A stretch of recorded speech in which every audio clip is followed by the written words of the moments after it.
Bismillahirrahmanirrahim. Assalamualaikum warahmatullahi wabarakatuh. Bapak Ibu jamaah salat zuhur yang dimuliakan oleh Allah Subhanahu wa taala. Di Ramadan yang ke-20 ini tausiah disampaikan oleh Bapak Ustaz Aidil Syahputra SSI. Perlu kami beritahukan bahwasanya pada malam hari ini adalah malam yang ke-21 Ramadan, maka Masjid Saksi ini akan melaksanakan kegiatan i'tikaf. Adapun kegiatan i'tikaf tersebut adalah beribadah, meningkatkan ibadah-ibadah kita kepada Allah Subhanahu wa taala, melakukan pembacaan Al-Qur'an. Jam 3 malam nanti kita akan melaksanakan salat tahajud bersama sampai pukul 4. Selesai nanti melaksanakan salat tahajud, kita akan makan sahur bersama. Kepada Bapak Ibu yang ingin beriktikaf di masjid ini, mari sama-sama kita ramaikan masjid ini untuk melaksanakan ibadah-ibadah di bulan suci Ramadan. Kepada Bapak Ustaz, tafadhol mazkur.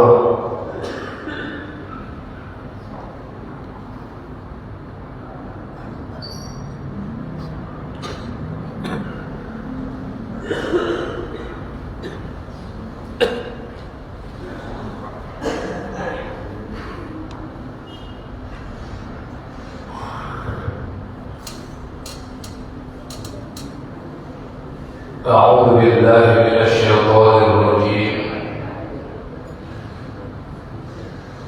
بسم الله الرحمن الرحيم. السلام عليكم ورحمة الله وبركاته.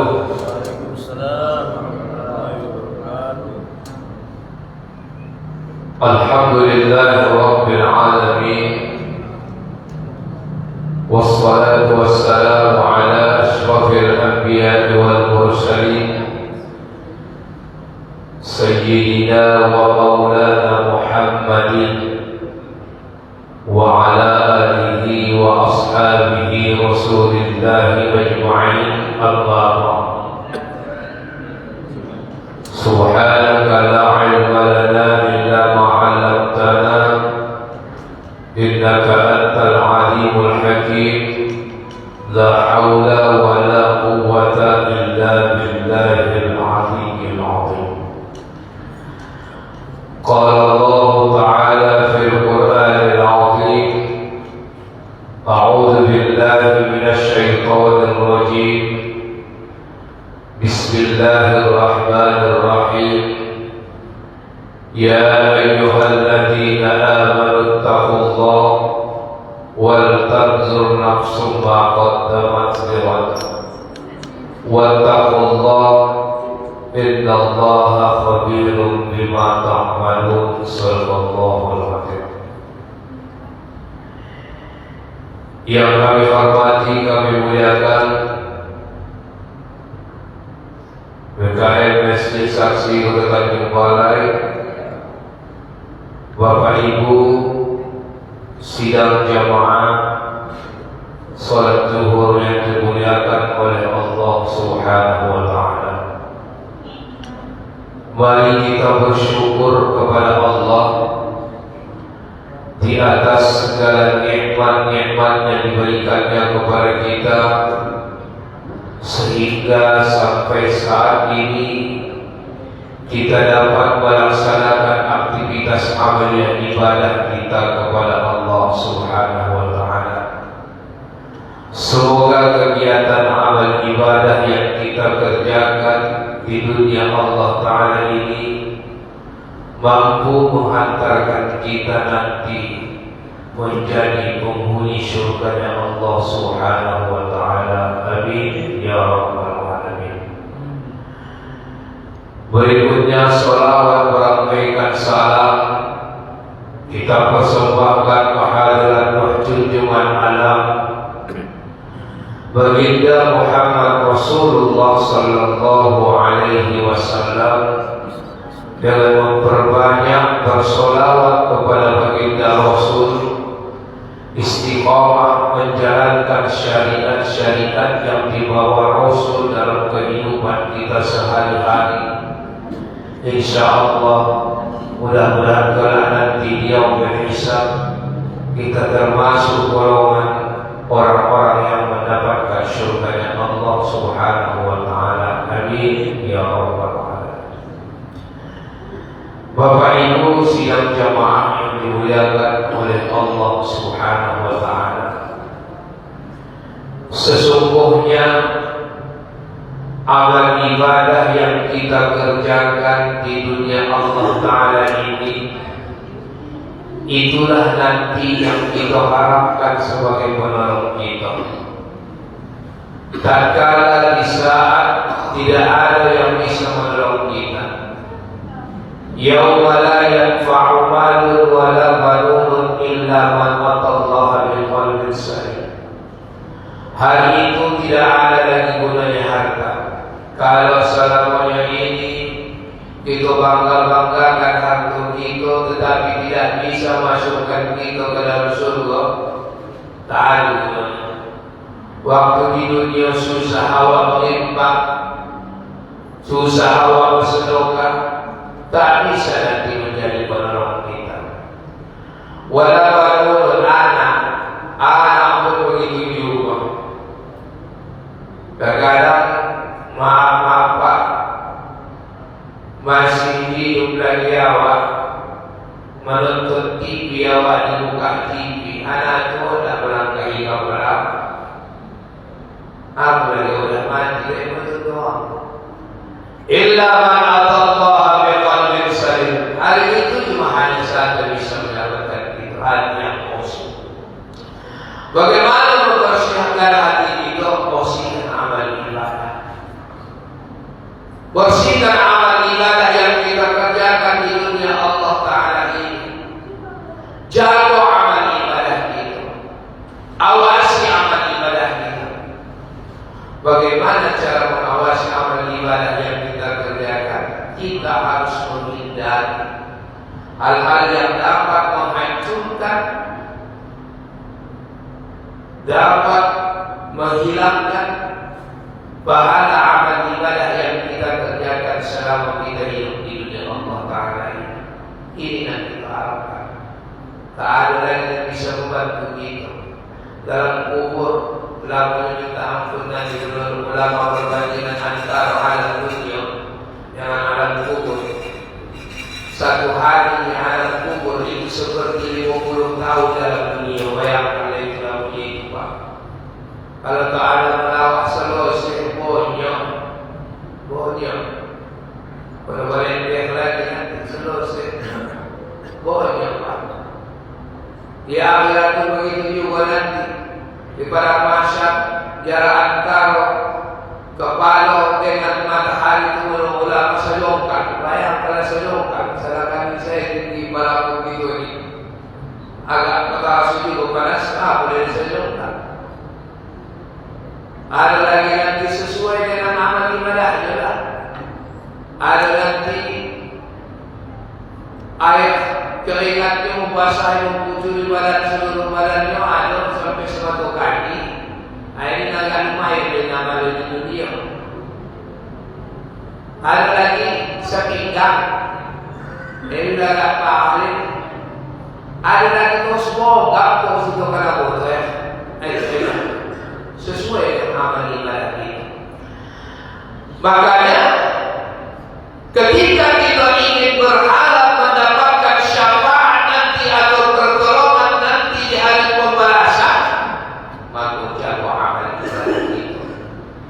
Jangan sampai kita melakukan hal-hal tindakan yang dapat menghancurkan amal ibadah kita. Tak ada gunanya. Awak tunggu nanti solat awak, mana solatnya? Tak nampak. Awak tunggu hari zakat umrah dan sebagainya, tak dapat awak pahala. Apa sebabnya? Karena pernah kita tanpa kita sadari, maka itu jawab rahimahullah melakukan tindakan hal-hal yang dapat menghancurkan amal ibadah kita, baik salat kita, haji kita, puasa kita, dan setiap amalan yang diperintahkan oleh Allah Subhanahu wa Ta'ala.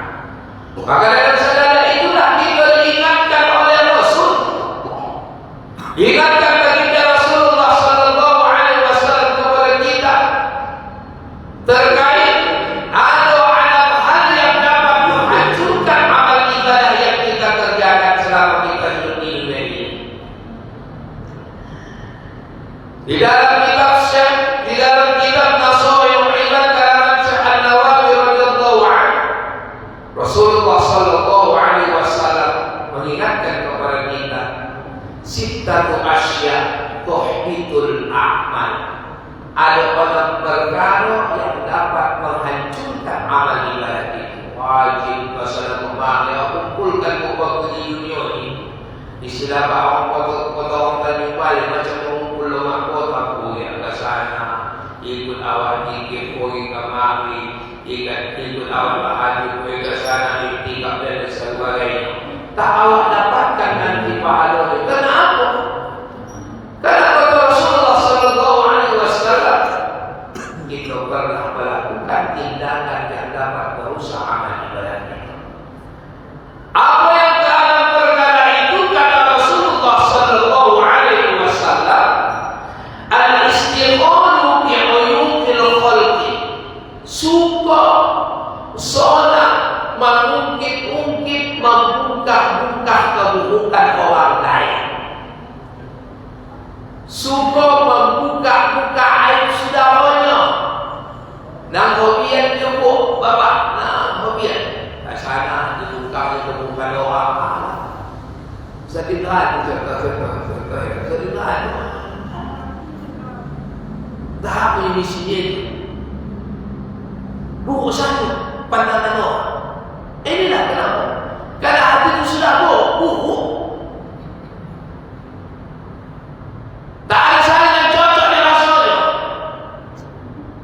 Pergi ke sana, pada puasa, pergi ke mari, pergi ke sana, pergi ke mari, memburukkan orang. Macam dia saja dalam patennya, dia nak hebatnya, dia menganggap bahawasanya dia yang paling okey. Pergi ke sana, akhirnya apa? Inilah dapat menghancurkan amal ibadah. Apa lagi ini bulan suci Ramadan? Maka Rasul mengatakan kami shaimin laisa lahu min siyami illa al-ju' wal 'atas. Banyak orang yang berpuasa itu cuma hanya mendapatkan lapar dan haus saja. Tapi tidak dapat pahala. Puasanya diterima tapi tidak dapat pahala. Tahu? Apa sebabnya? Karena dia melakukan tindakan-tindakan yang dapat menghancurkan nilai-nilai amal ibadah. Maka kalau sudah kita melakukan amal ibadah, aku jago kawan. Ya, ini yang sonangan ini mendatangkan dosa ini sonang.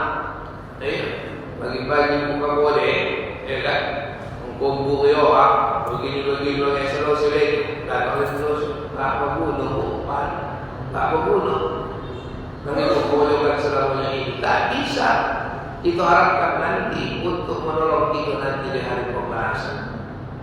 Maka oleh karena itu, Bapak Ibu jemaah yang dimuliakan oleh Allah Subhanahu wa Ta'ala, walaupun terkadang kita hidup ini ada salah doa, jangan pada awak yang mengungkapkan. Ayo, kadang-kadang begitu haji awak berjasa. Jadi kalau di masyarakat dengan satu orang saya nak haji ni dari mulai Senin kali Senin, Yasin saja Senin, Yasin hari kedua, Yasin hari Selasa, hari Rabu sampai hari Minggu banyak kalau Senin, Yasin saja pokoknya. Tapi tak ada manfaatnya. Tetap juga menjinjing, mengkatoi, menghibah orang. Akhirnya tidak ada pahala yang kita dapatkan untuk membantu kita nanti ketika kita diharapkan di mahkamah pengadilan Allah Subhanahu wa Ta'ala. Ini yang pertama. Selanjutnya yang kedua, diingatkan Rasulullah sallallahu alaihi wasallam kepada kita wa qaswatul qalbi, yang dapat menghancurkan amal ibadah itu yang kedua kata Rasulullah sallallahu alaihi wasallam adalah wa qaswatul qalbi, yaitu koras hati. Bahasa kita kan balik gigit.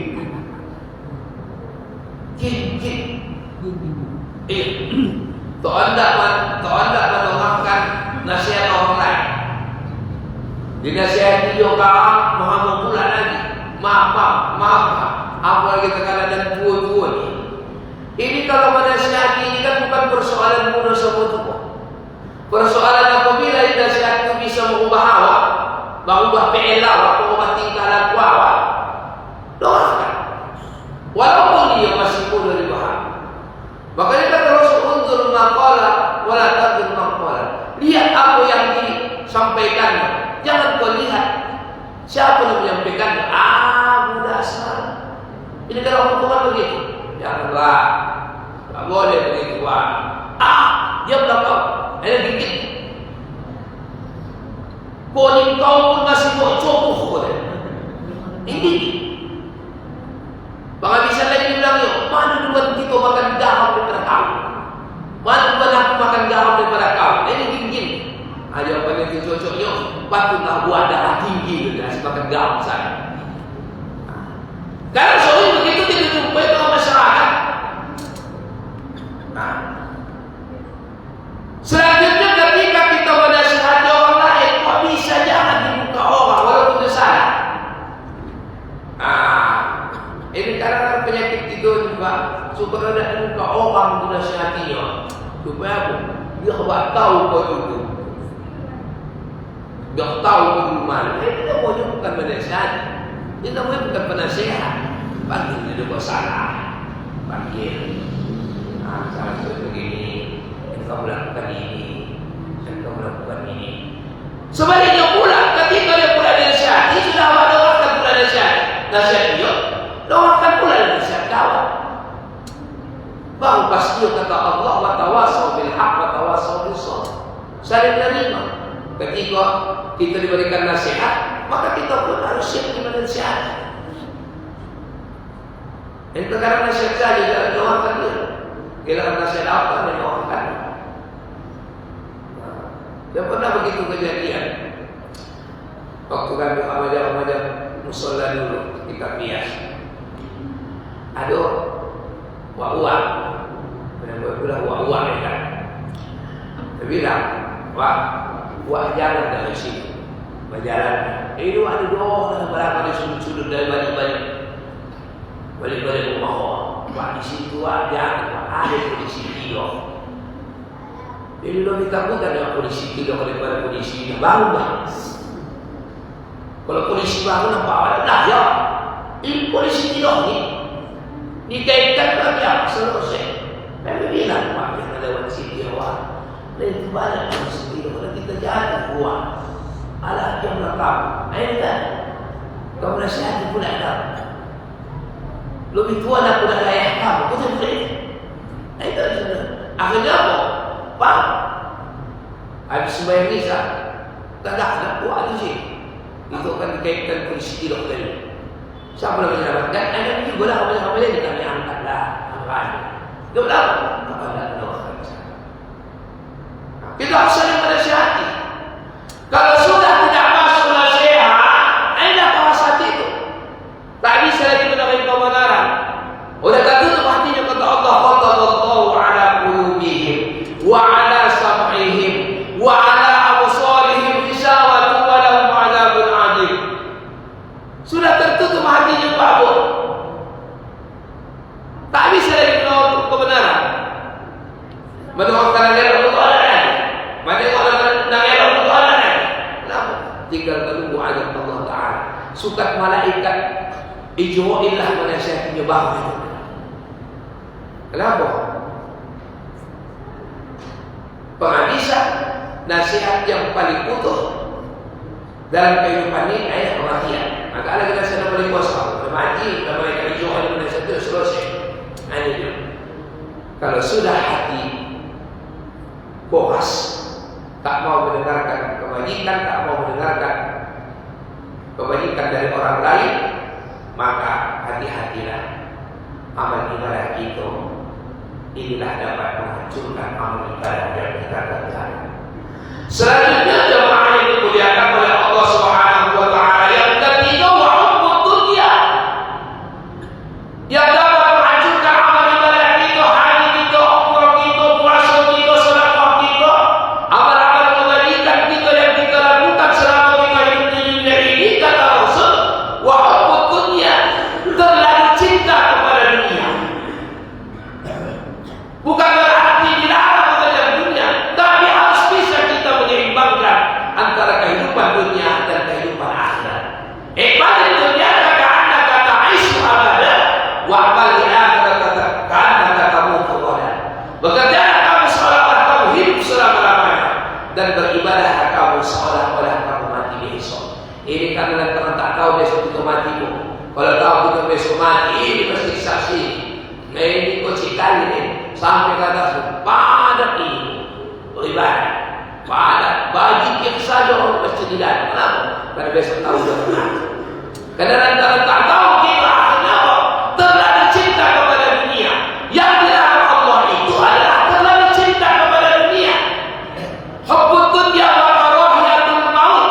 Terlalu cinta kepada dunia, takut mati, takut hilang jabatan, takut hilang kehormatan. Apa selama ini bulan dia lebih apa?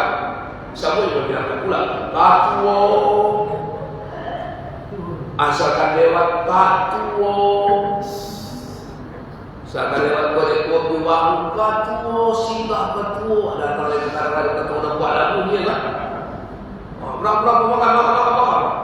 Minum. Wah si katuo. Dah tak ada jabatan awak lagi.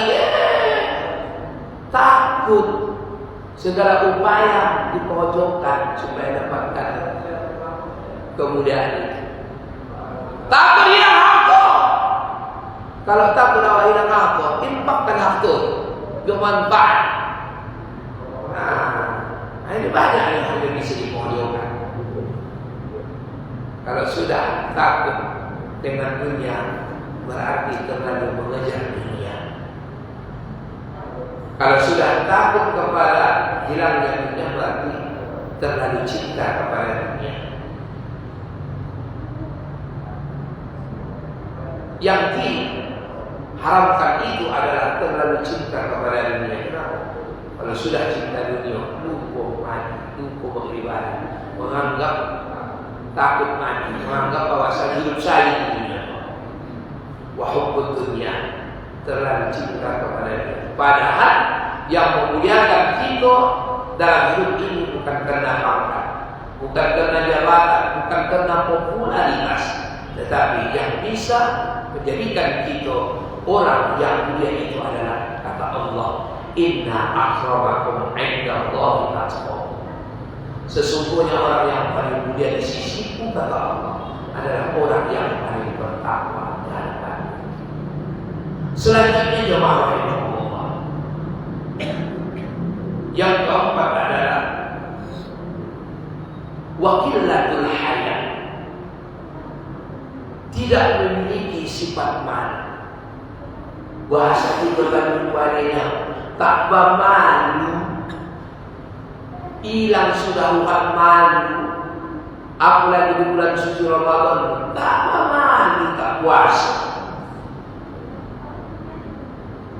tak malu buka warung pagi sampai siang. Maaf jemaah yang dimuliakan oleh Allah Ta'ala, apalagi di bulan suci Ramadan, maaf 1000 kali maaf. Yang banyak tak memahami itu umat Islam. Yang tak menghargai Ramadan itu bukan orang yang di luar Islam, umat Islam, Pak. Umat Islam. Hormatilah orang yang berpuasa. Marhaban ya Ramadan, selamat menunaikan ibadah puasa Ramadan. Hormatilah orang yang berpuasa. Siapa yang banyak? Yang tak menghormati umat Islam. Alasan aku sudah tak bisa puasa. Ini kan ada penyakit. Penyakit ini datangnya Bapak cuma bulan puasa saya datang. banyak khidmat kamu pas pulang puasa saya. Tak bisa Ustaz puasa, banyak khidmat. Di luar bulan suci Ramadan, tak ada punya khidmat. Padahal pada sehat awak puasa. Sumu tasihu terus. Puasa kalau tidak sehat. Apa sebab tadi? Ini sudah hilang rasa malu tadi. Itulah salah satu orang yang menghancurkan Islam. Tak puji bapak tengok, lalu mulai puasa sampai dah 20 puasa hidup saya buka warung. Itu saja lah. Bahkan terkadang kita di umat Islam sendiri ada mengolah di tempat. Sebab lewat habis raya, lewat melintas, lewat kawan tu membuat teh manis, singgah ustaz. Mengolah siapa umat Islam sendiri? Cuang. Boleh kata puang, apa kata? Maaf ya Pak, Bapak puasa kan? Maaf saya tidak puasa Pak. Maaf ya, saya minum. Puasa kah? Kalau dulu ada istilah warung tanpa kepala. Sekarang bulan Ramadan bukan warung tanpa kepala, warung buka-bukaan sudah semua. Kalau dulu pahunya apunya saja pau, tumitnya saja pau. Tak tahu apa sama. Sekarang buka terus tak perlu. Hati-hati. Kalau sudah hilang rasa malu, nanti takut kita muka Allah ada Allah ada. Begitu juga buat di rumah bu. Kalau awak tak puasa, jangan pada orang awak tak puasa. Ini pula kalau dulu saya orang tua saya tak puasa, tak tahu ada yang puasa, kamu tak puasa, tetap juga sahur, tetap juga sama-sama berbuka. Sudah saya terserah dari alih tahu apa itu halangan ini kan. Sekarang maaf ibu, maaf kan, lucunya kan. Disuruhnya pula anaknya boleh hidup di kebodek, boleh hidup di boleh sepatu yang jauh. Kalau ada nabinya, wah boleh domi, boleh sepatu. Untuk siapa itu? Untuk omakku. Apa kenapa? Omakku tak puasa dia, kata omakku halangan. Sakampung tahu kau halangan. Ini yang kita tidak harus lakukan. Maka ini harus kita jaga. Al-haya'u minal iman. Walau itu ada sebagian dari iman. Kalau sudah tidak ada lagi rasa malu di antara kita umat Islam kita. Nah, jalan-jalan ini kan, jalan Sudirman. Allahu Akbar, betul masjid Sulawesi. Siapa yang mengambilkan di jalan itu? Mayoritas sekarang umat Islam. Siapa yang melakukan keburukan itu? Apa umat Islam? Ini harus kita perhatikan. Kalau ini terjadi terus, jangan berharap kita amal ibadah yang kita selalu ini, kita kumpul-kumpul susah payah kita untuk mengumpulnya, akhirnya tidak mendatangkan kebaikan dan tidak bisa memberikan syafaat kepada kita dan tidak ada penguasa.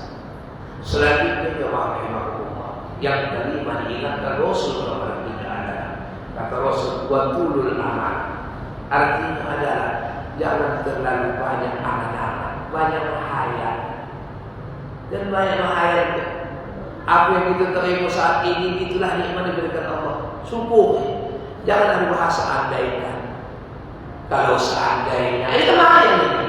Kalau aku dah begini agaknya, kalau aku begini seandainya dikasih dua Allah aku begini, itu bahaya itu. Kenapa? Karena banyak orang nonton sinetron. Kalau orang begitu, mana yang TV itu sinetron itu, pemain TV itu, film itu, mana yang sejak buka TV itu, sampai tanya lagi, kenapa dia tahu berhalis? Anda dan kota lain, tak tahu aku, itulah tadi. Kenapa pemain habis sinetron? Ditanya oleh suami, kenapa kau tadi berhalis?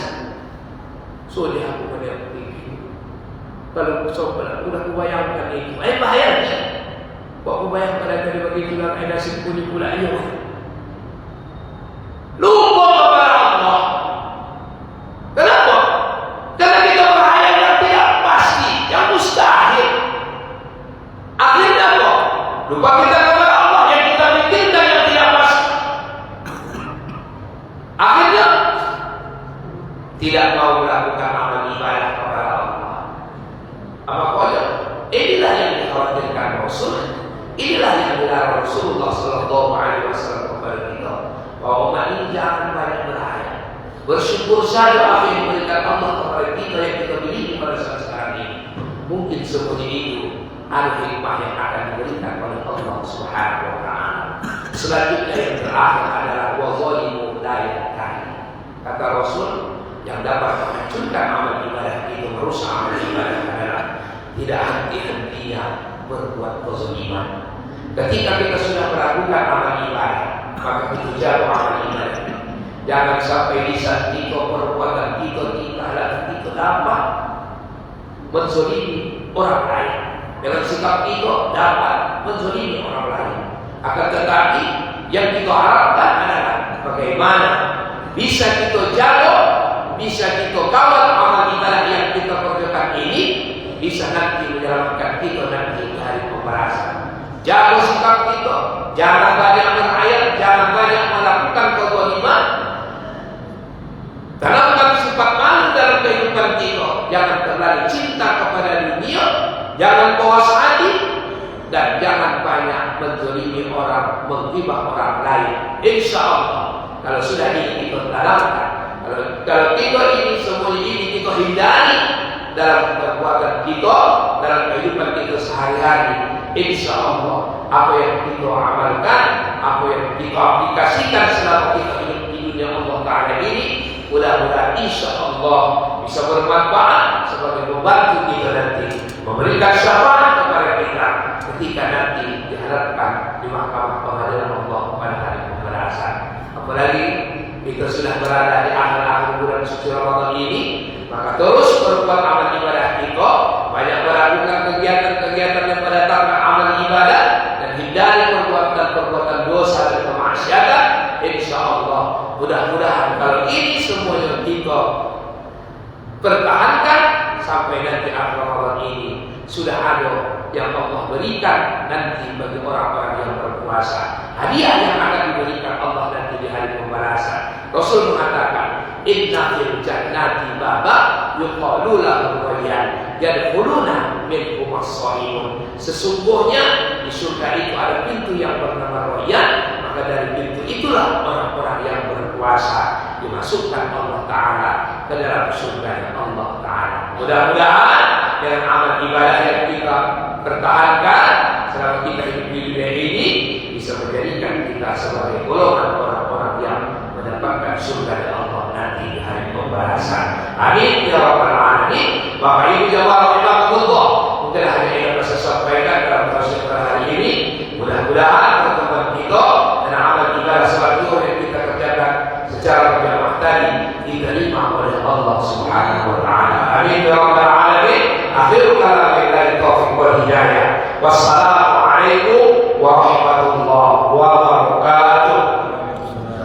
Astagfirullahaladzim alladzi la ilaha illa huwal hayyul qayyum wa atubu ilaih. A'udzu billahi minasy syaithanir rajim. Bismillahirrahmanirrahim. Alhamdulillahi rabbil alamin wassalatu wassalamu ala asyrafil anbiya'i wal mursalin sayyidina wa maulana Muhammadin wa ala alihi wa ashabihi ajma'in. Oh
Alhamdulillah.